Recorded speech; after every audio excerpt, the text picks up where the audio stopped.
You can bet in a heartbeat that I make quality videos.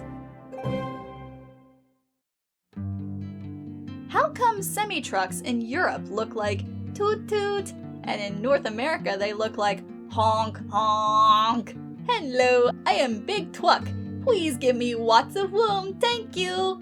I will fucking pancake your cuck ass! People breed European trucks for their cuteness, but their flattened faces and compact bone structure is actually really unhealthy. American trucks are how they looked before those traits were bred into them, and some breeders are making the effort to crossbreed them and reintroduce the elongated hood. But the movement doesn't have a lot of traction because of the stereotype that American trucks display higher levels of aggression, kind of like OP says, but that's largely a myth. There are no bad trucks, only bad drivers. Rambles. Trainwreck generator, why did you hide these in the tags? This suggests that maximum override was Jurassic Park for motor vehicles. I'm sorry, but this is misleading as hell. American and European trucks are bred for different reasons. American trucks are bred for long hauls on largely straight roads. They can go for hours without a break. A European truck needs more brakes and a lighter load, and they would indeed take great internal damage if they tried to keep up with the long snout. The European short snout is not bred for looks, but for agility.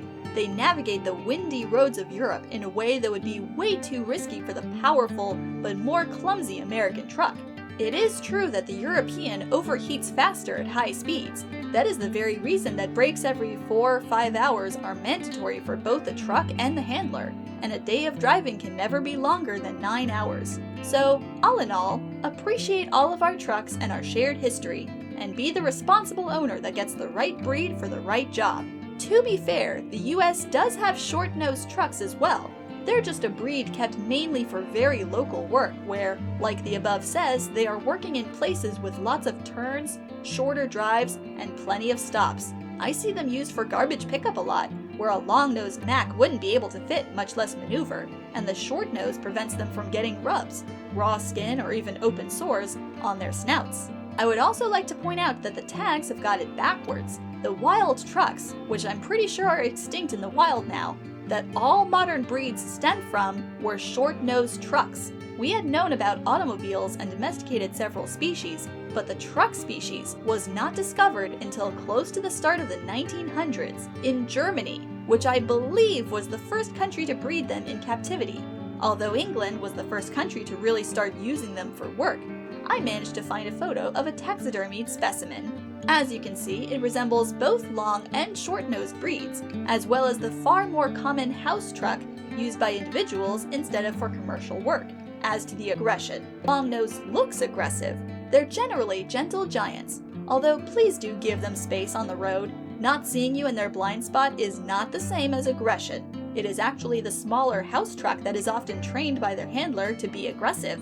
The key word being trained. They are also not naturally aggressive. The only time I have seen a Mack be commonly aggressive is when they are pulling 2 gravel trailers, and I would be cranky if I was being overworked too. If you see them hauling that kind of load, just give them space, and you'll be fine. I feel like somebody should add something about the Australian variants. From my understanding of Australian wildlife, does anyone know if or how American school buses are related to trucks? Pics for reference. The classic long-nosed school bus, but short-nosed varieties exist. I remember when they first started appearing in my district.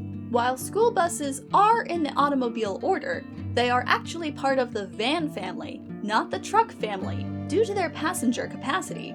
As you can see in the photos, they have no cargo bed or hookup, and are not really built for object transport, but they do excel at carrying passengers, particularly children, although certainly not limited to just children. They're known to be exceptionally protective of any passengers, and if you look closely on that second image, you can actually see a specialized appendage that is, I think, unique to school buses.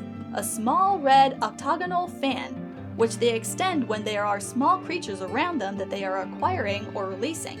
Much like an anglerfish's bioluminescent bulb appendage, this fan, along with several bioluminescent patches on top of their faces and on their hindquarters, works to mesmerize any other vehicles in close proximity to where these vehicles will cease movement until the bus lowers the fan. It's super fascinating behavior, and little wonder why we trust our children to these gentle, protective giants.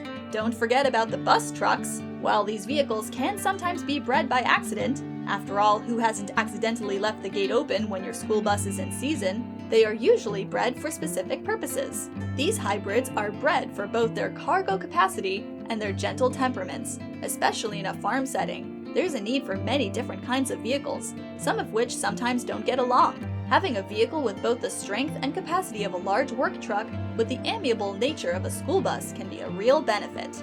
It's a little unfortunate that these hybrids tend to be sterile though, since it would be easier if they'd breed true. Also, something to keep in mind, bus trucks are bred from a bus. Truck buses are bred from a truck, and tend to not be quite as useful as bus trucks, although some people do like keeping truck buses for companionship and as show vehicles. This website sucks. I love it.